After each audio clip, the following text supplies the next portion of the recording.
एक बड़ी important statement है जो ऑफिशियल नहीं हुई है, आप चेक करा लीजिए। उसमें चीफ ने कहा है कि प्रोटेस्ट और वायलेंस के अंदर फर्क है और मैं वो फर्क जानता हूं। तो ये पंच लाइन है कि प्रोटेस्ट तो आपका हक है, वायलेंस हुआ तो फिर लित्तर भी होंगे, छित्तर भी होंगे, और 9 मई के कुछ लोग जो मिसेंगे वो भी इसी 24 को ढूंढ के निकालने विजुअल्स के तहत। अच्छा, ये पकड़ लेंगे। देखिए, आपका ख्याल है कि जमानत के बावजूद भी इमरान खान साहब रिहा नहीं हो रहे? नहीं सर, मैं तो ये बात पहले बोल चुका हूं आपको, मैं आज थोड़ी आपके प्रोग्राम बोल रहा हूं सर, मैं कई महीने हफ्तों से बोल रहा हूं। 24 को भी कोई रिहाई नहीं है, इस बेल के बाद भी कोई रिहाई नहीं है। आज का भी आप पूरा पस मंजर अगर जागे और उठाएं उसको और फिर डिबेट करें तो ये सब नूरा कुश्ती का हिस्सा रिटन ऑन द वॉल है, इसमें क्या मसला है। और दूसरा ये कि अभी आपको याद रखना चाहिए कि चार्जेस फ्रेम होने 25 नवंबर के बाद, वहां इनकी पैनिक से पीटीआई क्वार्टर से ये भी लग रहा है कि फैज साहब की भी बहुत तेजी हो रही है काम के अंदर, जो उनका ड्यू प्रोसेस है, लेकिन इनके पैनिक से लग रहा है मतलब फर्द जुर्म सुबह भी है, सुबह भी एक इम्कान है फर्द जुर्म। देखिए सर, मुझे तो ये पता है कि 24 की डेट इसीलिए थी कि फर्द जुर्म जो आयद होनी है उससे पहले करना है, करते रहे सर। लेकिन 24 को एक फ्लॉप शो है, उसके अंदर कल एक एथिक्स कमेटी के अंदर जावेद चौधरी साहब एक बड़ी इंपॉर्टेंट स्टेटमेंट है जो ऑफिशियल नहीं हुई है, आप चेक करा लीजिए। उसमें चीफ ने कहा है कि प्रोटेस्ट और वायलेंस के अंदर फर्क है और मैं वो फर्क जानता हूं। तो ये पंच लाइन है कि प्रोटेस्ट तो आपका हक है, वायलेंस हुआ तो फिर लित्तर भी होंगे, छित्तर भी होंगे, और 9 मई के कुछ लोग जो मिसेंगे वो भी इसी 24 को ढूंढ के निकालने विजुअल्स के तहत। अच्छा, ये पकड़ लेंगे। देखिए सर, उस पर कोई दो राय नहीं होनी चाहिए, लेकिन मैं समझता हूं कि आप अगर डिबेट कर ले मुझसे, चलें जी आ गए 10,000, 8,000, 12,000, मशीनरी भी लगा दी, पैसे भी दे दिए, सूबाई फंड्स भी लगा दी, 15,000, 20,000, आप खुश हो जाए, 25,000, 50,000, लाख, क्या हो जाएगा? कोर्ट्स आपको इलीगल काम करने नहीं देगी, मैं असला नहीं रख सकता यहाँ, ठीक है। कोर्ट कहेगी आप ऑल्टरनेटिव जगह दें, ऑल्टरनेटिव जगह गवर्नमेंट का काम है कि वो दे, उनको फैसिलिटेट करें, ठीक, वो बारे में हवा निकल जाएगी। सियासत का नाम है थकाना, सियासत का नाम है रास्ता निकालना, ठीक, वो दोनों चीजें होंगी तो आगे काम बढ़ेगा। अच्छा, ये फरमाइएगा सर, ये जो डायलॉग हो रहा है, ये गवर्नमेंट ट्रैप कर रही है पाकिस्तान तहरीक इंसाफ को, या पाकिस्तान तहरीक इंसाफ ट्रैप कर रही है गवर्नमेंट को और उसके बाद इमरान खान साहब को? देखिए सर, मेरे हिसाब से तो दोनों मिलकर खान को ट्रैप कर रहे हैं। ठीक, खान को बेवकूफ बना रहे हैं आपका ख्याल? ट्रैप का मतलब बेवकूफी है सर, और अगर लीडर ही अगर नहीं समझ सकता कि अच्छा बुरा क्या है उसका, फिर तो हम तो कुछ नहीं कर सकते। तो वैसे खान ने कल तक क्या कहा हुआ है कि जुमेरात तक है टाइम, अगर मुज़ाकरात का कोई नतीजा निकलता है ठीक है, नहीं तो 24 की जरूर एहतजाज होगा, कॉल जरूर होगी। सर वैसे तो जितना उनका स्ट्रॉन्ग फाइनल कॉल थी तो ये लचक नहीं होनी चाहिए थी, तो लचक कोई करवा रहा है ना, तो फिर इसका मतलब जो कहा गया है वो हो रहा है। तो आपका ख्याल ये है कि 21 को गवर्नमेंट खींच के 22 तक ले जाएगी, 22 के बाद इमरान खान साहब फ्रस्ट्रेट हो जाएंगे, फ्रस्ट्रेशन में उन्हें कहेंगे जी अब कोई मुज़ाकरात नहीं हो रहे, हम ला के एहतजाज करेंगे, उसके बाद गवर्नमेंट कहेगी ठीक है कर लें, तो सिर्फ 2 दिन रह जाएंगे। सॉरी साहब, मैं देखिए मेरी बात सुनिए, दोनों सूरतों में नुकसान तो पीटीआई का है, जलसा फ्लॉप होना है, जलसे के बाद खान साहब पर और सख्तियाँ आनी है, ये हिस्सा है स्ट्रैटेजी का जो पीटीआई के लोगों ने खान को बेचा हुआ है, इसमें दो राय नहीं होनी चाहिए, वो आप आगे आए दिनों में देख लेंगे। खान को कोई फायदा हो जाए तो मैं कहूंगा, अगर मैं सलाम करूंगा, मैं कहूंगा बिल्कुल ठीक है ये लोग, ठीक है। लेकिन आपको लगता है कि खान साहब की बेल के बाद कई केसेस है और ऐसा नहीं हो सकता पाकिस्तान के अंदर के हिडन एफआईआर ना हो, तो बाकियों की मैंने कहा था कोई एफआईआर नहीं होगी, कोई नहीं रोका जाएगा, प्रोटोकॉल के साथ लोग, मैंने कहा था वीआईपी मूवमेंट होगी, गाड़ी अंदर गई है, हूटर के साथ बाहर निकली, बुशरा बीबी की बात कर रहा हूं। हाँ, तो मैं और किसी की तो बात नहीं कर रहा, और मैंने कहा था फिर वो सियासत को भी संभालेंगी, तो वो सियासत भी संभाल लिया। मैंने ये भी कहा था खान साहब बहनों को पीछे करेंगे, पहले बेगम साहब को आगे करेंगे, लेकिन उसके बाद खान साहब फिर बहनों की तरफ आ जाएंगे। तो आपको पता है यहाँ धड़े कितने, बेगम साहिबा का एक है, बहनों का एक है, वकीलों का एक है, पुरानी पीटीआई का अलग है, 9 मई के अंदर जो माफिया मांग के प्रेस कॉन्फ्रेंस करके आज भी कुर्सी में बैठे हैं वो एक है, और फिर मरवत की स्टेटमेंट को आप अंडरमाइन ना करें क्योंकि वो क्राउड पुलर है, कॉम्पिटेंट आदमी, उसके साथ दुश्मनी हो रही है, लेकिन वो सख्त बोल रहा है कि भाई सारा फंड वन खा भी रहे हैं और लगा भी अपने ऊपर रहे, तो केपीके के बंदे आगे वोट नहीं देंगे, ठीक है। तो केपीके का जवाब देखिए, लोग खान साहब का वोटर खान साहब को प्यार करता है ना, वो उसने मुझे वोट दिया था ना किसी और को दिया था, उनको भी ये समझ में आ गई कि हर बार भाग जाते हैं, कभी गायब हो जाते हैं, कभी केपी हाउस में, कभी डिग्गी में चले जाते हैं, कभी कहते हैं मुज़ाकरात हो गए, कभी कॉल देते हैं, कभी रिवर्स होते हैं, कभी पीछे हटते, वो सब समझ गए। अब वो कहेंगे अपने बच्चे लाओ, खुद आगे आओ, फिर हम पीछे खड़े होंगे। वार साहब ये फरमाइएगा कि बुशरा बीबी के आने से पार्टी तगड़ी हुई है, कमजोर हुई है, ये बुशरा बीबी एस्टैब्लिशमेंट की कॉन्सेंट से गई हुई है और उनका मकसद ही है पार्टी को तबाह करना है, डैमेज करना है, क्या है वैसे आप? 24 साहब को तबाही नजर आने शुरू हो जाएगी, ये मजीद फ्रैक्शन इतने हो जाएंगे कि उसको संभालना मुश्किल हो जाएगा। तो जो जिनको जो टास्क दिया गया है वो पूरा करके दे रहे हैं। ठीक है, देखिए sir, end of the day Khan साहब को क्या मिल रहा है? खान साहब के लिए तो तकलीफों पे तकलीफें बढ़ती जा रही हैं। ठीक है, तो इमरान खान के पास ऑप्शन क्या है फिर?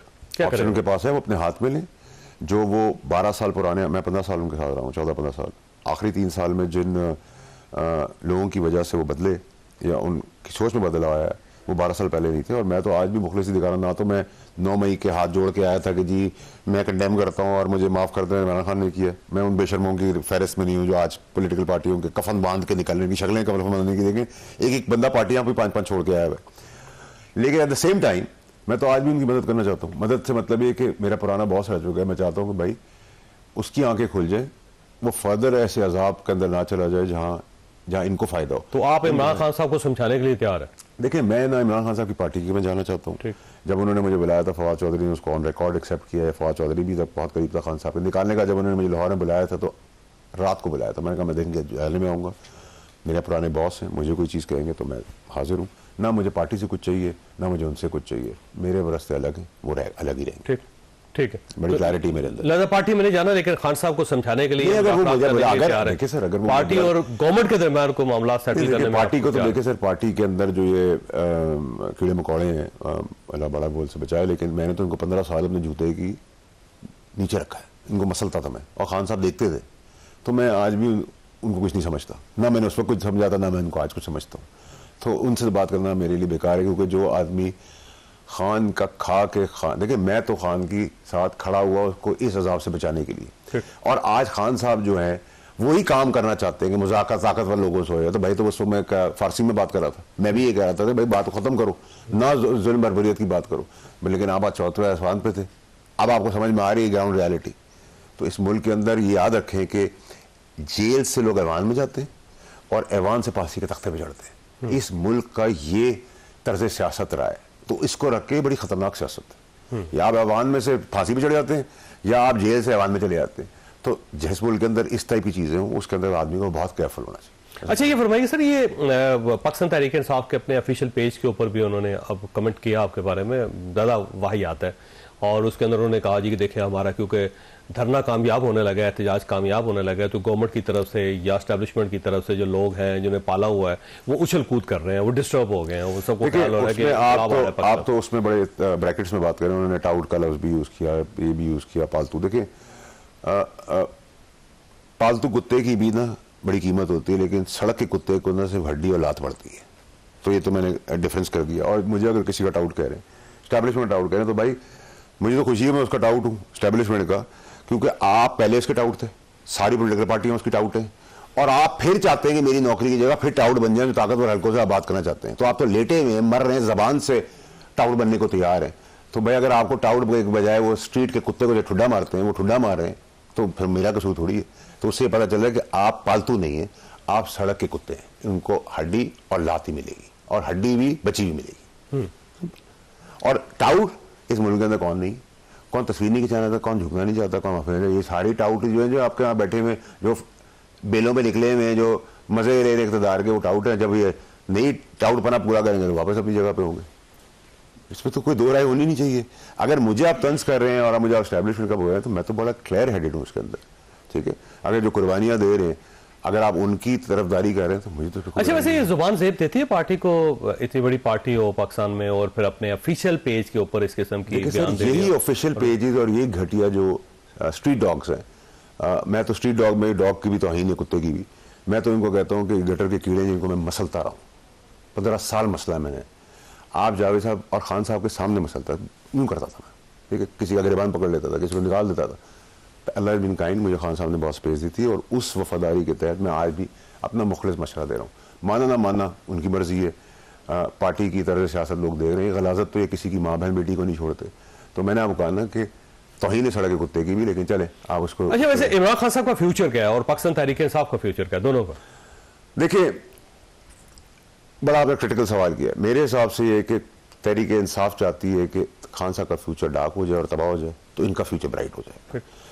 मैं समझता हूँ कि खान साहब को चार्ज खोद लेना चाहिए और अपने आप को बचाने के लिए एक स्टेप पीछे करके इंतजार करना चाहिए, मुखलिसी से आगे बढ़ना चाहिए और समझदारी से और पेशेंस से, क्योंकि सामने वाली जो पार्टी है, सिटिंग गवर्नमेंट जो है, वो अपने बोझ तले खड़ी नहीं हो पा रही है। ठीक है, तो आपका एक पॉलिटिकल स्टूडेंट का काम ये होता है कि जब आपको पता हो कि मैं इसको थका सकता हूँ या ये अपने वजन से खुद गिर सकता है या इनके अंदर कॉम्पिटेंस नहीं है। अब आप अगर मुझसे पूछें तो राना सनाउल्लाह साहब हैं, साद रफीक साहब हैं, परवेज़ रशीद साहब हैं, इरफान सिद्दीकी साहब हैं, खुर्रम दस्तगीर साहब हैं, जुबैर साहब थे, खाकान अब्बासी साहब थे, चौधरी साहब, ये वो सीरियस लोग हैं। ठीक, इस तरह पीटीआई के अंदर ही बहुत से हैं, ये उवैस साहब हैं जो इनके पंजाब के, बहुत अच्छा आदमी है। अली मोहम्मद खान बहुत अच्छा आदमी है, वो बुरा भी कहेगा मुझे तो मुझे कोई फर्क नहीं पड़ता, उसकी मजबूरी होगी, लेकिन मैं तो अच्छा आदमी कहूँगा। दुश्मनी का भी कोई असूल होता है, कीड़े मकोड़ों की तरह, गटर के लोगों की तरह थोड़ी आदमी बात करता है, तो ये तो बुज़दिलों का काम है। तो हर पार्टी के अंदर अच्छे लोग हैं और ये जो अब है सीन के, पहले हम कहते थे ये खास सियासत खत्म होनी चाहिए कि बाप आ गया, बेटा आ गया, बेटी आ गई, बीवी आ गई,